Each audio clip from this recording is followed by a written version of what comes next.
আছো তোমরা? সবাই ভালো তো? অনেকদিন পর আজকে প্রথম আপলোড করছি, ঠিক আছে? খুব নাইস, সামনে কেমন লাগছে, ফাঁকা ফাঁকা লাগছে।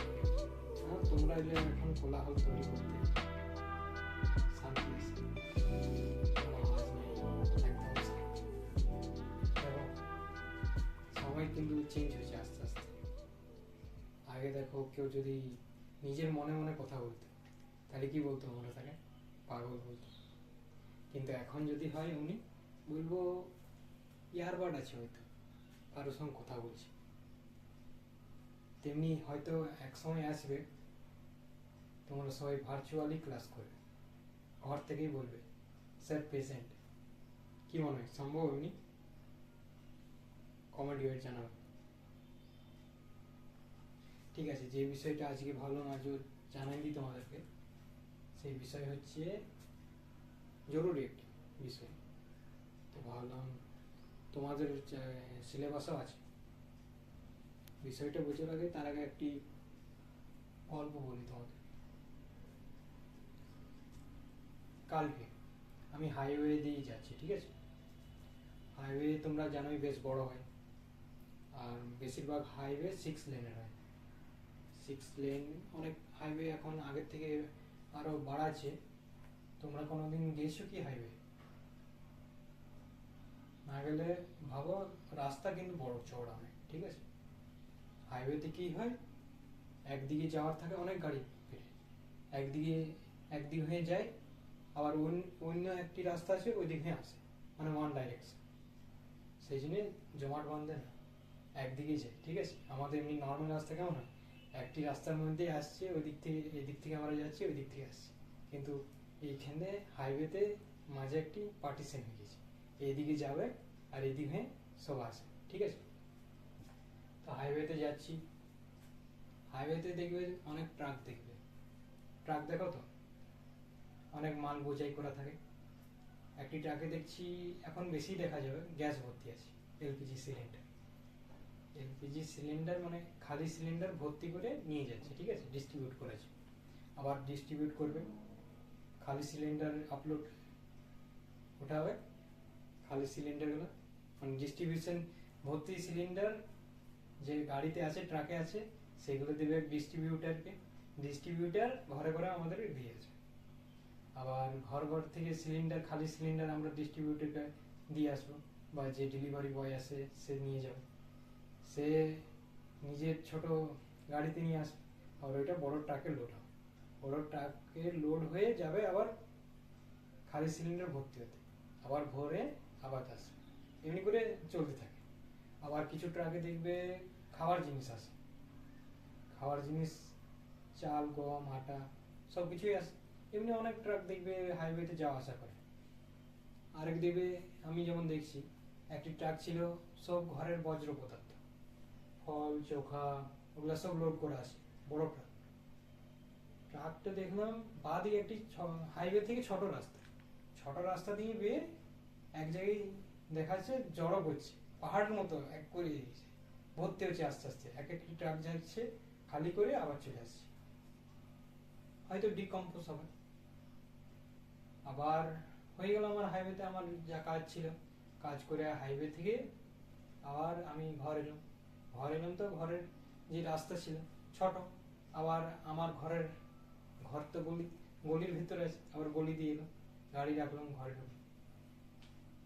তাইলে দেখো, এখানে আমরা যে জিনিসটা পড়বো সেইটা হচ্ছে সার্কুলেশন, ঠিক আছে? সংঘ। এই যে রাস্তাটা বললাম, এটা কি কাজ করছে আমাদের শরীরে? রক্তবাহ, রক্তবাহর কাজ এই রাস্তা করছে, ঠিক আছে? আবার দেখো, যে কোনো জিনিস মাল বহন হচ্ছে, ট্রাক ট্রাক লাগছে, কিন্তু আমাদের তো রাস্তা, ঠিক আছে, রক্তবাহ যেটা হচ্ছে, কিন্তু আমাদের পরিবহনটা হচ্ছে কিসের মাধ্যমে? তরলের মাধ্যমে। আর এই তরলের নাম কি? রক্ত। আর রক্তের মধ্যে অনেক কিছু জিনিস আছে, ঠিক আছে? আমার রক্তের মধ্যে কি কি আছে দুটো পার্টে জানবো, ঠিক আছে? প্রথম পার্টে জানবো আমরা যে রক্তর উপাদান, দ্বিতীয় পার্টে জানবো আমরা রক্তের উপাদানগুলোর কাজ। এবার প্রথম পার্টে জেনে নিই রক্তের উপাদানগুলো কি। দেখো সাধারণত তোমাদের বইয়ে দুটো পার্ট লেখা আছে, একটি হচ্ছে রক্তরস যেটাকে আমরা প্লাজমা বলছি, আর একটা হচ্ছে রক্তকণিকা ব্লাড সেল। ঠিক আছে, এবার রক্তের যেটা আমরা রক্তরস আর প্লাজমা বলছি তার মধ্যে হচ্ছে জল 90 থেকে 92% জল থাকে, তারপর কঠিন পদার্থ থাকে, কঠিন পদার্থে প্রোটিন, নাইট্রোজেন বি, নাইট্রোজেন, বিভিন্ন পদার্থ থাকে, এখানে বেশি ডিটেলসে দেওয়া নেই সেই জন্য আমি তোমাদের বলছি না। আর থাকে তোমাদের গ্যাস, গ্যাসের মধ্যে O2, CO2, NO। Blood cell 3 প্রকার, এই সেল যেটাকে বলছি, যেটা এই রক্তের মধ্যে ভাসছে, এই সেল 3 রকমের। একটি হচ্ছে লোহিত রক্তকণিকা, ইংলিশে বলছি রেড ব্লাড সেল, শ্বেত রক্তকণিকা 2 নম্বর, যেটাকে বলছি হোয়াইট ব্লাড সেল, আর 3 নম্বর হচ্ছে অনুচক্রিকা, যেটাকে আমরা প্লেটলেট বলছি। তো দেখো একটু আগে গল্প বললাম হাইওয়ের রাস্তাটা বললাম, আমি কি বললাম, রক্তবাহ। এবারে দেখো ছোট রাস্তা বলেছি, মিডিয়াম রাস্তা বলেছি, বড় রাস্তা হাইওয়ে। এমনি ছোট ছোট রক্তবাহ একটি বড় রক্তবাহের সঙ্গে মিশছে। রক্তবাহ আবার ক রকমের? 3 রকমের। একটি রক্তবাহ হচ্ছে যেটাকে আমরা শিরা বলি, ভেন, আর একটিকে বলি ধমনী, আর্টারি, আর একটিকে বলি কি ক্যাপিলারি। ঠিক আছে, বাংলা নামটা একটু দেখে নেবে, ক্যাপিলারিকে কি বলে। 3 রকমের হয়। ধমনী রক্তকে হৃৎপিণ্ড থেকে শুদ্ধ রক্ত, মানে যেটা O2 পরিমাণ বেশি, CO2 পরিমাণ কম, ওটা শরীরে বহন করে নিয়েছে। ব্যতিক্রম আছে, ওটা পড়তে পড়তে পরে জানবো। এমন কেমন ধমনী আছে যেটা দূষিত রক্ত, মানে O2 পরিমাণ কম, CO2 পরিমাণ বেশি বহন করে। তারপর আছে শিরা। ঠিক আছে, শিরা শরীরের থেকে দূষিত রক্ত হৃৎপিণ্ডে নিয়েছে। দূষিত মানে এখানে দূষিত মানে হচ্ছে CO2 পরিমাণ বেশি, O2 পরিমাণ কম, এটা বুঝে গেছো? যখনই আমি বলবো এই ক্লাসের মধ্যে যে দূষিত আর শুদ্ধ, তখন বুঝে যাবে যে আমি বলতে চাইছি যে গ্যাসের পরিমাণ, O2 পরিমাণ বেশি মানে হচ্ছে শুদ্ধ, আর CO2 পরিমাণ মানে হচ্ছে দূষিত। ঠিক আছে, তাহলে আমরা কোথায় ছিলাম? হ্যাঁ, শিরা, ধমনী আর ক্যাপিলারি। ক্যাপিলারি হচ্ছে যেখানে শিরা ধমনী পৌঁছতে পারে না, সেখানে ছোট ছোট রক্তবাহ আমাদের গোটা শরীরে থাকে। ঠিক আছে, ওই রক্তবাহগুলোকে আমরা ক্যাপিলারি। 3 রকমের হয়ে গেল রক্তবাহ। এবারে এই রক্তবাহগুলো ক্যাপিলারি ছোট একদম, ক্যাপিলারি থেকে রক্ত আসবে শিরা দিয়ে, শিরাগুলো একটি ছোট ছোট রাস্তার মতো। ঠিক আছে, ছোট ছোট শিরা শিরা শিরা, আবার মিডিয়াম সাইজের শিরা, তারপর একটি বড় শিরার মধ্যে জয়েন্ট হবে, যেটাকে আমরা হাইওয়ে বলছি। এই হাইওয়েটাকে আমরা কি নাম দিছি? বড় শিরাটাকে সবচেয়ে বড় শরীরে ভেনে কাভা বা মহাশিরা বলছি। এমনি ধমনের ক্ষেত্র ছোট ছোট ধমনী জয়েন্ট জয়েন্ট হয়ে হয়ে একটি বড় ধমনীর সঙ্গে জয়েন্ট হবে, সেটাকে আমরা কি বলছি? মহাধমনী, অ্যাওর্টা ইংলিশ যাকে বলছি। তাহলে হয়ে গেল এখানে। এবারে রক্তের উপাদানগুলো আবার চাই, ঘুরে ফিরে আবার আসি রক্তের উপাদান। রক্তের উপাদান বলেছিলাম একটি রক্তরস, যাকে আমরা ইংরেজিতে বলছি প্লাজমা। 2 নম্বর হচ্ছে রক্তকণিকা, যাকে ইংরেজিতে বলছি ব্লাড সেল। ব্লাড সেল ক রকমের বললাম? 3 রকমের। কি কি? Red blood cell, white blood cell আর প্লেটলেট। দেখো আমরা গল্পের আগে বলেছিলাম যে ট্রাকের মধ্যে দিয়ে যে গ্যাস সিলিন্ডার, এই ট্রাকটা দিয়ে সিলিন্ডার গ্যাস আসা যাওয়া করছে, তো যাতায়াত করছে। আমাদের রক্তের মধ্যে তো এমন জিনিস আছে যেটা O2 পরিবহন করে আর CO2 কে নিয়ে আসে। এই O2 পরিবহন, CO2 পরিবহন কে করে? আরবিসি, রেড ব্লাড সেল, যেটাকে বাংলায় বলছি লোহিত রক্তকণিকা। দেখো এখানে ছবিটা দেখতে পেয়েছো?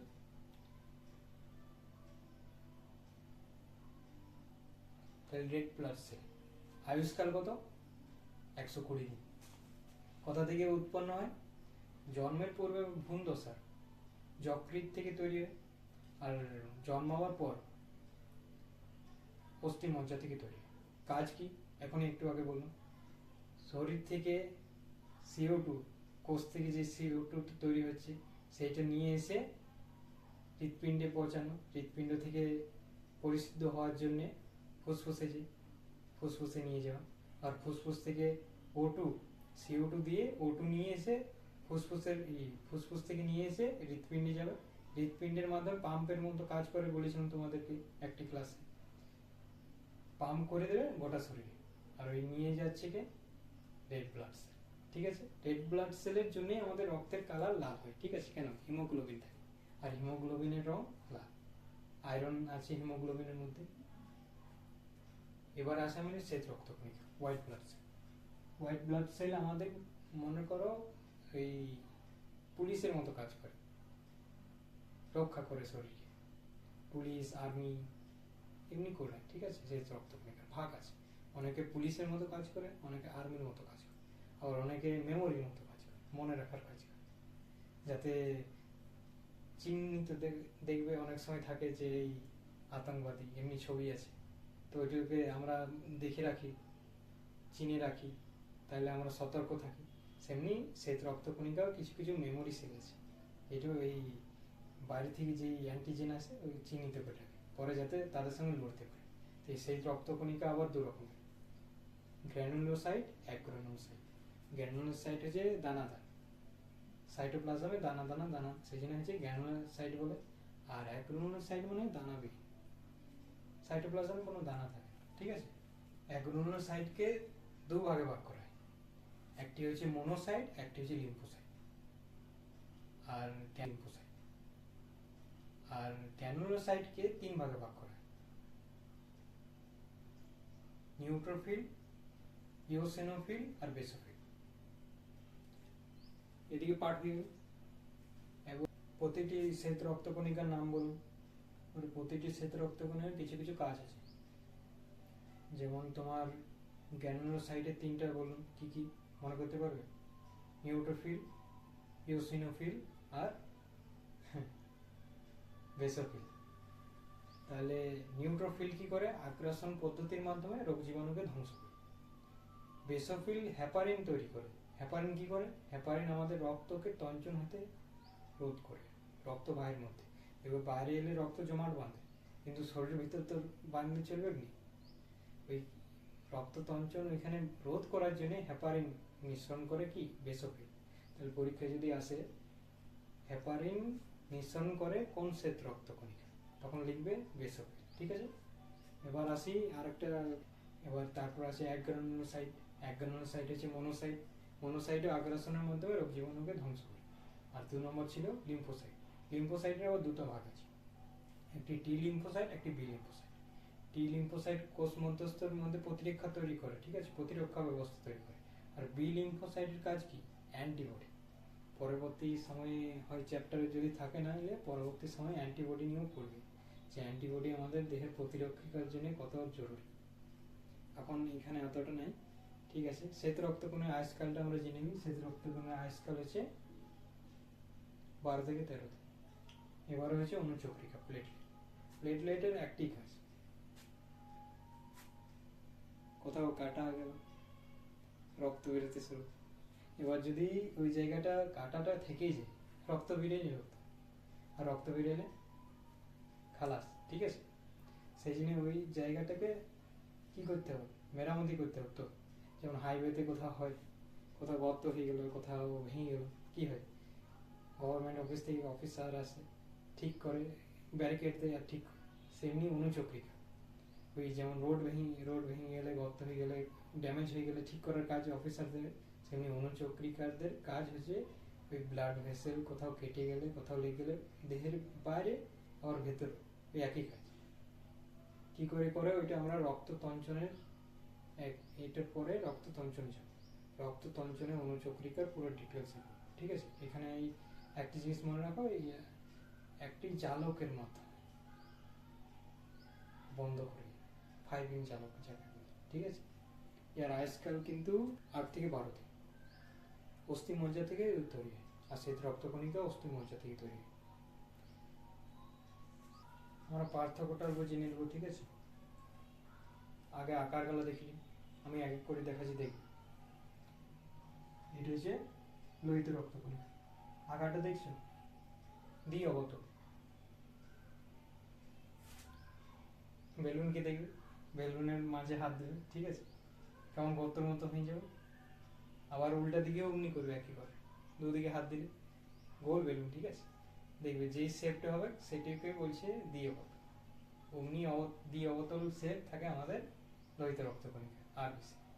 আরবিসি শর্ট ফর্ম, ঠিক আছে। আর মানে রেড, বি মানে ব্লাড, আর সি মানে cell. RBC, red blood cell. আকারটা দেখে নাও। পার্থক্য করার সময় আমরা তিনটা জিনিস মনে রাখি। আকার কি, আয়তন, আকার কি, আয়স্কালটা লিখতে পারো, নিজের মতো করে বানাতে পারো। এখানে দেখো তিনটা বইয়ে যেটা দিয়ে আছে তোমাদের, তিনটা পার্থক্য তোমরা নিজে থেকেও বানাতে পারো। এটা নয় যে বইয়ে যেটা লেখা আছে সে তাই লিখতে হবে। বই যেমন তিনটা জিনিসের ভিত্তিতে পার্থক্য দিয়েছে। একটা হচ্ছে আকার, একটা হচ্ছে নিউক্লিয়াস আছে কিনা, আর 3 নম্বর হচ্ছে কাজ। তোমরা আয়স্কাল দিয়েও করতে পারো, যে আয়স্কালের এত, ওইটা তো একটি পার্থক্য হয়ে যাবে। আরও যে কোনো কাজ থেকেও আরেকটি কাজ করতে পারো, যে এই কাজ করে এই কাজ করে, এমনি করে করতে পারো। ঠিক আছে, আকারটা দেখলে, লোহিত রক্তকণিকার আকার দেখলে। বা দেখো শ্বেত রক্তকণিকা 2 নম্বর, ঠিক আছে। দেখো এটা শ্বেত রক্তকণিকা।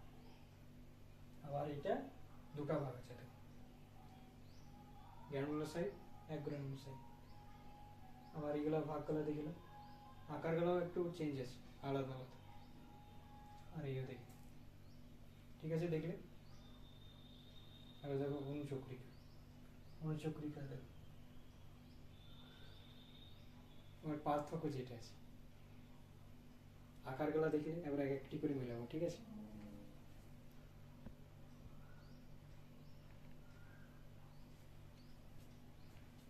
লোহিত রক্তকণিকার আকার, এবারে চারটা কি করো, তুমি খাতায় লেখো, খাতায় লিখবে সব যেগুলো যেগুলো মনে হচ্ছে লেখার জরুরি। দ্বি অবতল লোহিত রক্তকণিকা, দ্বি অবতল শ্বেত রক্তকণিকা, অনিয়তাকার। দেখলে অনেকগুলো আকার আছে, একটি একটি নির্দিষ্ট আকার নেই, চেঞ্জ হতে থাকে। আর 3 নম্বর হচ্ছে অনুচক্রিকার কি, গোলাকার বা ডিম্বাকার। ডিম্বাকারই হবে, গোলাকার না, ডিম্বাকার লেখো। নিউক্লিয়াস লোহিত রক্তকণিকা নেই, লোহিত রক্তকণিকা নিউক্লিয়াস নেই। এটার একটি মজাদার ইয়ে আছে, ফ্যাক্ট আছে, যে নিউক্লিয়াস না থাকার কারণে আয়তনটা বেশি লোহিত রক্তকণিকা, আর তার ফলে অক্সিজেন বেশি পরিমাণ করে, এটা মনে রাখবে। আর ডাব্লিউবিসি নিউক্লিয়াস আছে, প্লেটলেটের নিউক্লিয়াস নেই। এবার আর একটা কি পার্থক্য বলেছিলাম, 3 নম্বর কাজ। আরবিসি কি করে, লোহিত রক্তকণিকা শরীরে O2 আর CO2 পরিমাণ করে, কোষে কোষে O2 দেয়, কোষ থেকে O2 নিই, আবার নিজে কোথায়, একদম মাথা থেকে পা O2 সরবরাহ করে, আবার ওইখান থেকে নিয়ে আসে হার্টে, হার্ট থেকে আবার পাম্প হয়, আবার ফুসফুসে যায়। প্লেটলেটের কাজ কি, ও শ্বেত রক্তকণিকার কাজ বলুন কি, শ্বেত রক্তকণিকার কাজ হচ্ছে দেহকে প্রতিরক্ষা করা, দেহের প্রতিরক্ষা বা রোগ জীবাণু ধ্বংস করা, এটা লিখতে পারো। আর অনুচক্রিকা হচ্ছে রক্ত তঞ্চন করে, এটা লিখবে। তাহলে এতদূর হলো আজকে অবধি। তাহলে এতদূর ক্লাসে আমরা কি কি শিখলাম প্রথম থেকে জানি। আমরা রক্তবাহ শিখলাম, 3 রকমের রক্তবাহর নাম জানলাম। তারপরে আমরা রক্তের উপাদান জানলাম, রক্তের 2টা উপাদান নাম বলতে পারবে, বলো। না বলতে পারো তো আবার ভিডিও যাও, যেখান থেকে শুরু হয়েছে ওইখান থেকে আবার দেখো। আর তারপর খাতায় লিখবে, এই যতগুলো বললাম দেখো একবার খাতায় লিখে নাও। রক্তবাহ দেখো, রক্তবাহ 3 রকম, ভেন, আর্টারি, ক্যাপিলারি। শিরা, ধমনী আর ক্যাপিলারিকে বাংলায় কি বলে এটা লিখে রাখবে আর আমাকে জানাও। রক্তবাহ জানো, তারপর কি জানো, রক্তের উপাদান। রক্তের উপাদান কি, কটা উপাদান, 2টা। একটি লেখো রক্তরস বা প্লাজমা, আরেকটা হচ্ছে রক্তকণিকা বা ব্লাড সেল। আর প্লাজমার মধ্যে লেখো জল 91 থেকে 92%, কঠিন পদার্থ 8 থেকে 9%, আর গ্যাস less than 1%। এবার রক্তকণিকা, রক্তকণিকার মধ্যে 3টা বলুন কি কি রক্তকণিকা আছে। এক হচ্ছে লেখো লোহিত রক্তকণিকা, আরবিসি, রেড ব্লাড সেল, এটাকে আর একটি নামে জানা হয়, আর একটি নাম হচ্ছে এরিথ্রোসাইট। ঠিক আছে। 2 নম্বর হচ্ছে শ্বেত রক্তকণিকা, white blood cell. White blood সেলকে কি বলে আমাকে জানাও। 3 নম্বর হচ্ছে অনুচক্রিকা, প্লেটলেট। তাহলে এতদূর কমপ্লিট। আর পার্থক্যটা একটি চার্ট করে নিজে থেকে লিখবে, এটা হোমওয়ার্ক রইল। ঠিক আছে, আজকের ক্লাস এতদূরই থাক।